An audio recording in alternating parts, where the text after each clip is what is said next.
और महेंद्र सर हमसे बहुत इम्प्रेस हो गए और उन्होंने हमें 24 करोड़ सालाना सैलरी की जॉब दी है। मैंने कुछ गलत तो नहीं सुना? विश्वास नहीं हो रहा ना? रुको, ये देखो हमारा कॉन्ट्रैक्ट। आपकी पुरानी कंपनी तो इतनी कम सैलरी देती थी आपको, लेकिन अब तो आप करोड़पति बन गए।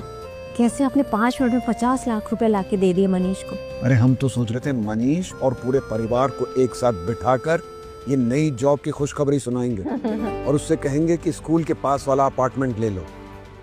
लेकिन किसे पता था कि हमारे बेटे का ही तलाक हो जाएगा। फिर से दोनों साथ हो जाते तो कितना अच्छा होता ना। अरे नहीं, रिंकू अच्छी माँ नहीं है। हमारे बेटे ने जो फैसला लिया है बहुत सोच समझ के लिया है। कम से कम रिंकू से दूर रहकर मनीष खुश तो रहेगा, बच्चों की अच्छे से देखभाल कर पाएगा।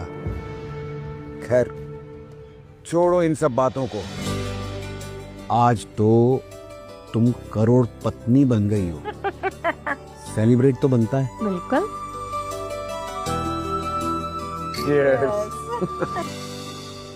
तुम्हें समझ में नहीं आ रहा क्या मैं तुमसे क्या कहना चाह रही हूँ? अजीत को कन्विंस करो ओवर टाइम करने के लिए, और अगर पैसों की बात है ना तो मैं उसे दुगने पैसे देने के लिए तैयार हूँ। मैंने बहुत समझाया पर वो मान नहीं रहे हैं, समझने की कोशिश ही नहीं कर रहे हैं। हम क्या करें? तो एक बार फिर से कोशिश करो, ट्राई हार्डर मिथिलेश, वरना जितना भी मेरा नुकसान हुआ है ना उसकी भरपाई तुम करोगे। Come on. रघु सर के जाने के बाद ऐसा लगता है कि कंपनी अनाथ हो गई है। उनको कौन बताएगा ये सब चीज? छोड़ो, जो होएगा देखा जाएगा। हम आपको दुगना पैसा देने के लिए तैयार है, आप बस काम शुरू कीजिए।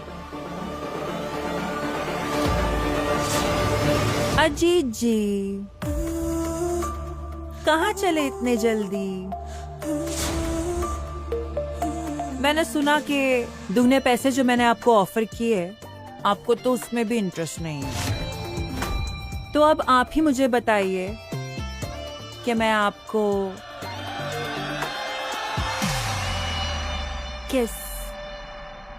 किस तरह पे कर सकती हूँ?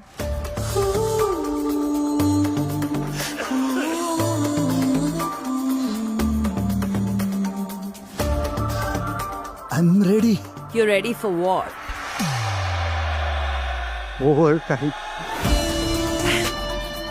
Amazing.